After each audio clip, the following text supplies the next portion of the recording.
बात करते हैं क्लास 10 के लिए दो चर वाले रैखिक समीकरण युग्म, दो चर वाले रैखिक समीकरण युग्म, pair of linear equation in two variables, है ना। ये होता है A X plus B Y plus C बराबर 0।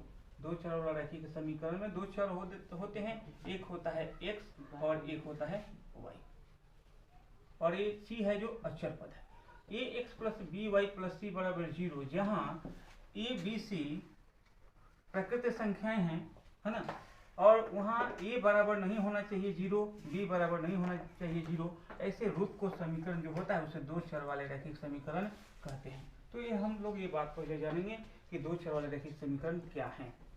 दो चर वाले दो रैखिक समीकरण को एक साथ लेने पर, दो चर वाले दो रैखिक समीकरण को एक साथ लेने पर उसे दो चर वाला रैखिक समीकरण युग्म कहते हैं। जैसे x प्लस वाई 2 और x माइनस वाई 2, इन दोनों को लेंगे, दोनों को जब एक साथ लेंगे तो इसको कहेंगे रैखिक समीकरण युग्म। अब बात है चर पद और अचर पद। चर पद x, y, z इत्यादि जितने भी हैं, x, y, z जितने हैं, ये सब चर पद, और अचर पद अंक 1, 2, 3, यानी चर पद का मान बदलता है, चर पद का मान बदलता है,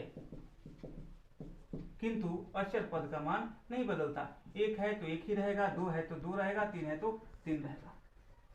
अब चलते हैं एक्सरसाइज 3.2 में ही 2 नंबर क्वेश्चन, उसमें अंक था, लेकिन इसमें ये देखिए अचर पद है, यहाँ पे ABCD है, व्यंजक की तरह दिख रहा है, तो सवाल थोड़ा हट के है, लेकिन बनेगा उसी विधि से, प्रतिस्थापन विधि से ही बनाएंगे इसको। इससे प्रश्न को प्रतिस्थापन विधि से ही हल करेंगे। प्रश्न देखने में अलग दिख रहा है, लेकिन तरीका वही लगेगा जो तरीका पहले वाले क्वेश्चन में लगा हुआ था, वही तरीका इसमें भी लगेगा, बस समझना है। तो तरीका ही बताए थे कि इसी समीकरण युग्म में दो ठो युग्म है अपने पास, एक है x प्लस वाई बराबर a माइनस बी, और दूसरा है A x minus B Y बराबर A square plus B square. दोनों में हम इसको समीकरण 1 बनाएंगे, इसको समीकरण 2 बनाएंगे। हम लोग पहले भी यही काम करते थे। हम चलते हैं समीकरण 1 से। समीकरण 1 से x प्लस वाई बराबर a माइनस बी, इसमें हम x का वैल्यू निकाल लें, तो a माइनस बी, और इधर का प्लस उधर चला गया तो हो गया माइनस, और इसको समीकरण बना लेंगे 3। अब समीकरण 2 में, समीकरण 2 में x बराबर a minus B minus Y रखने पर, समीकरण 2, समीकरण 1 से x plus Y a minus B, ये जो समीकरण 1 है, इससे हमने वैल्यू निकाल लिया x का मान अपने पास आ गया a minus B minus Y. अब इस समीकरण से निकले हुए x के मान को समीकरण 2 में रखेंगे, और समीकरण 2 अपने पास है a X minus B Y बराबर A square plus B square. अब जहां जहां पे x है वहां पे रख देंगे a minus B minus Y.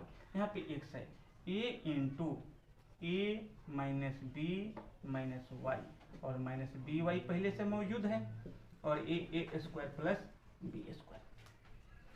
हल करेंगे, a में a से गुना करेंगे a स्क्वायर, प्लस और माइनस का गुना माइनस होता है, a में b से गुना करेंगे a भी होगा, प्लस और माइनस a भी माइनस होगा, और ये हो जाएगा A Y minus B Y equal to A square plus B square. अब इसमें देखते हैं y किसके साथ जुड़ा हुआ है, y जुड़ा हुआ है इनके साथ, तो y को एक जगह करते हैं, और इसके बाद जो टर्म में बचा हुआ है इसको उठा के लेके चलते हैं दूसरे पक्ष में, तो ए स्क्वायर को रहने दें, इसको यहाँ पे हम minus A Y minus B Y बराबर A square plus B square.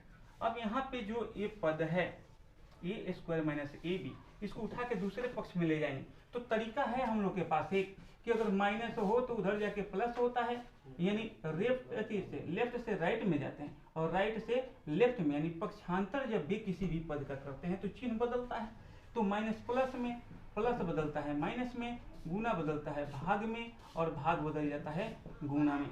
ये तरीका है अपने पास, और इस तरीका को लागू करते हैं आप।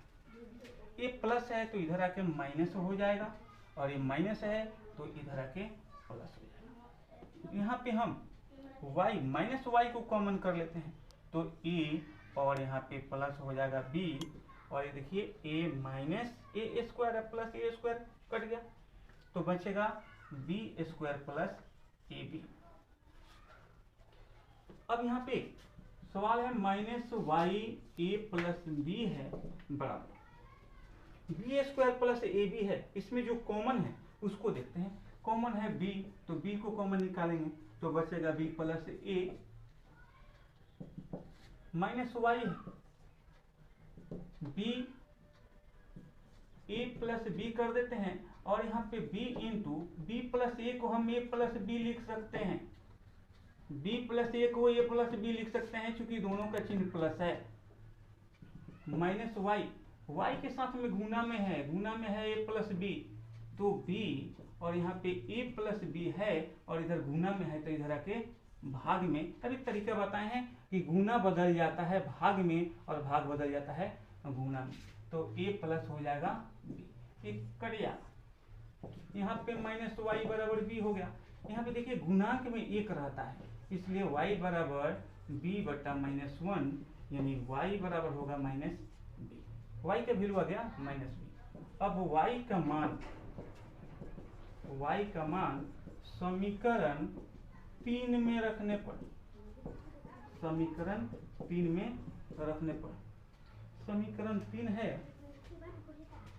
x बराबर a minus B minus Y. x बराबर a minus B minus Y है तो a minus B minus Y का वैल्यू है माइनस बी, ये होगा a minus B minus minus plus हो जाएगा और a, तो एक से देखिए माइनस और प्लस कट जाएगा x बराबर a।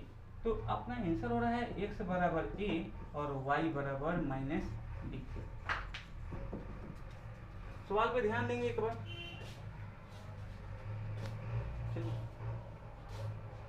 सवाल पे फिर से एक बार ध्यान दे लेते हैं। समीकरण युग्म प्रतिस्थापन विधि से हल करना है। प्रश्न है x प्लस वाई बराबर a माइनस बी, इसको समीकरण 1 बनाएंगे। ए एक्स माइनस बी वाई बराबर A square plus B square है, इसको समीकरण 2 बनाएंगे। समीकरण 1 से x प्लस वाई बराबर ए माइनस बी और इसमें x का वैल्यू निकालेंगे ए माइनस बी माइनस वाई और इस समीकरण 3। समीकरण 2 में x का मान उठा के रख देंगे। ए एक्स माइनस बी वाई बराबर A square plus B square, जहाँ पे x है वहाँ पे हम रख दिए हैं A minus B minus Y. अब हल कर दिए हैं A square minus A B minus A Y minus B Y और A square plus B square. Minus A Y minus B Y को रहने देते हैं इधर और ये अशुद्धि के रूप में है, ये अचर पद है, इसको उठा के लेके चलते हैं दूसरे पक्ष में। तो जो प्लस है वो माइनस में, जो माइनस है वो प्लस में। फिर plus A square minus A square cancel हो गया, बचा B square plus A B.